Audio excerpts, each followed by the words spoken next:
به شعبه وزارت کارهای داخلی دو در نویه فردوسی عریضه مرد 27 ساله ساکن نویه مذکور وارد گردیده است که 6 مارس سال 2023 تخمینا ساعت 04:30 دقیقه شخص نامعلوم با روی آشکارا داخل خانه استقامتی شده است. آنجا یک عدد تلفن موبیلی را تصرف نموده از جای حادثه غایب شده است.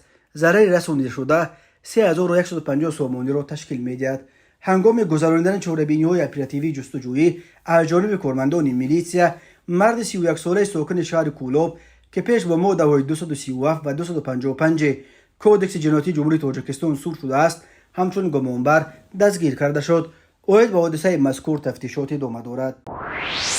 به شعبه وزارت کارهای داخلی یک در نویه رودکی با عریضه مرد 31 ساله ساکن نویه بلجوا مراجعت نموده است که 4 مارس سال 2023 تخمینا ساعت 2:30 دقیقه شخصان نامعلوم با روی پنهانی وارد کارخانه خیش شده از داخل جزدانش شناسنامه خارجی و 1530 سامانی را دزدیده از جای حادثه غایب شدند. ضرری رسانیده شده 2680 سامانی را تشکیل می‌دهد.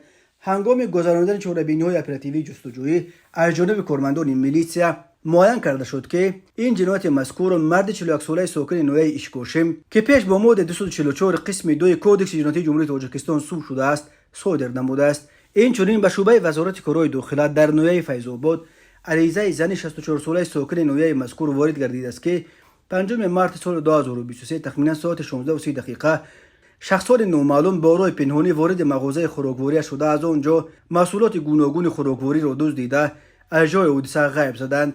ضرر رسانیده شده 2500 سامانی را تشکیل می‌دهد. هنگام گذراندن چاره‌بینی‌های اپراتیوی جستجویی از جانب کارمندان میلیسیا معاین کرده شد که جنایت مذکور را دو مرد 35 ساله ساکن امین نویه صادر نمودند. همزمان به شعبه وزارت کارهای داخلی دو در نویه سینو با عریضه مرد 39 ساله ساکن امین نویه مراجعت نموده است که 23 فوریه سال 2023 شخص نامعلوم با روی پنهانی از جیبش یک عدد تلفن موبیل تمغه سامسونگ A32 را دزدیده از جای حادثه غایب شده است. ضرر رسانیده شده 3000 سامانی را تشکیل می‌دهد. هنگام گذراندن چاره‌بینی‌های اپراتیوی جستجویی از جانب کارمندان میلیسیا معاین کرده شد که جنایت مذکور مرد 37 ساله ساکن امین نویه صادر نموده است.